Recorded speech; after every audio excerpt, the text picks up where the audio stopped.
si vous recherchez du travail en cuisine, aujourd'hui il n'y a plus beaucoup de candidats, donc c'est assez facile de rentrer dans les cuisines, surtout quand on est passionné.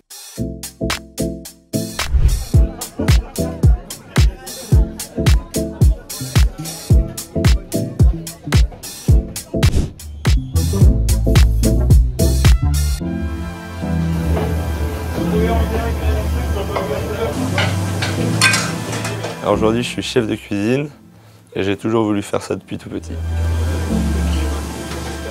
Je fais ce métier depuis 7 ans. C'est un métier de passion et il faut savoir que dans ma famille, mes parents sont dans une boulangerie-pâtisserie et j'ai pas mal d'oncles et tantes qui sont boucherie, charcuterie, traiteurs et cuisiniers également. Alors j'ai fait 5 ans d'école, j'ai commencé mes études par un bac pro cuisine en 3 ans. Par la suite j'ai enchaîné avec un BTS en 2 ans, en alternance à Paimpont. Ensuite j'ai un prof qui m'a envoyé au restaurant Fond Rose, un restaurant Paul Bocuse à Lyon. Après du coup je voulais voir le poisson, donc je suis allé à La Rochelle chez Christopher Coutenceau pour l'ouverture de son restaurant bistronomique, l'Aïeul de Chris. J'y suis resté 1 an également. Il faut savoir que la restauration, ça nous permet aussi de beaucoup voyager. Du coup, j'ai envisagé de partir en Nouvelle-Zélande où j'y suis resté 1 an. J'ai pu être chef de partie pendant 3 mois dans un restaurant. Et après, il y a eu le Covid, du coup, on s'est tous fait licencier. Du coup, avec ma conjointe, on a ouvert une boulangerie éphémère où on a fait découvrir les produits français aux Néo-Zélandais. Après être rentré de Nouvelle-Zélande, je suis resté 1 an et demi chez mes parents. Ils ont une boulangerie-pâtisserie, donc j'étais dans le fournil avec mon père. Je voulais retourner dans la restauration. Monsieur Lorraine, le patron du groupe, m'a proposé le restaurant Andy, où je suis actuellement. Nous, du coup, en cuisine, ici, on est 17, donc 4 plongeurs. Je dirais qu'on est 2 tiers d'hommes pour 1 tiers de femmes. C'est vraiment tout type de comportement. On apprend de tout le monde tout le temps, donc ça c'est vraiment chouette. Mes missions principales dans mon quotidien, c'est on range toutes les commandes, on check bien toutes les dates. Après, je vais voir tous mes gars, on regarde leur liste, ils démarrent leur journée. Je passe les voir de temps en temps pour voir comment ça avance. J'hésite pas à leur filer un petit coup de main pour qu'on soit prêt pour le service.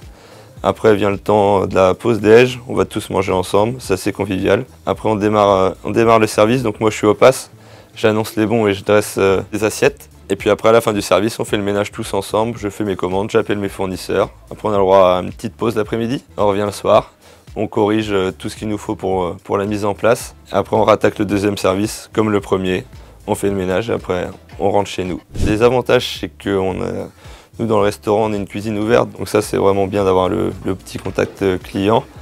On mange tout le temps au restaurant aussi, ça, c'est un gros avantage. Les inconvénients, bon, pour certains, ce serait de finir tard, travailler le week-end. Mais bon, après, quand c'est une passion, c'est pas des inconvénients, c'est plus des avantages de servir pour faire plaisir les clients. Nous, on procède avec une demi-journée bonus. Nous aussi, il faut savoir que toutes les heures sont comptées et récupérées. Après le Covid, nos salaires ont quand même bien augmenté. Moi, je remarque une belle différence au niveau des chefs de partie. Moi, par exemple, j'ai commencé à 1450. Maintenant, ils sont plus aux alentours des 1900, 1950. Donc, il y a une sacrée augmentation. Donc, c'était un bel avantage pour bien gagner sa vie.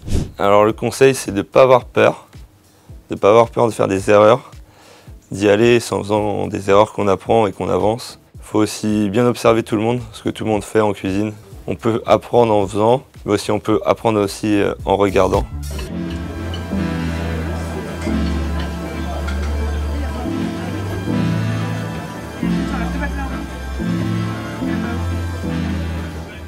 Alors si vous recherchez du travail en cuisine, sachez que nous on prend un peu ce qu'on a sous la main car aujourd'hui il n'y a plus beaucoup de candidats. Donc c'est assez facile de rentrer dans les cuisines, surtout quand on est passionné. En plus maintenant il y a le CAP en 1 an, donc c'est facile d'avoir son diplôme assez rapidement. Pour beaucoup, c'est un rêve d'avoir le col bleu, blanc, rouge, c'est une sacrée reconnaissance. Il faut savoir aussi que c'est beaucoup de sacrifices, beaucoup de travail. À côté de ça, ils n'ont souvent pas de vie pendant 2 années. Et après, il faut surtout aussi avoir les compétences pour et il faut être très fort. Moi, après, mon objectif, c'est soit devenir chef exécutif pour driver plusieurs cuisines et aller chercher les prix, aller chercher les cartes, faire du recrutement. Et aussi autrement ouvrir mon propre restaurant.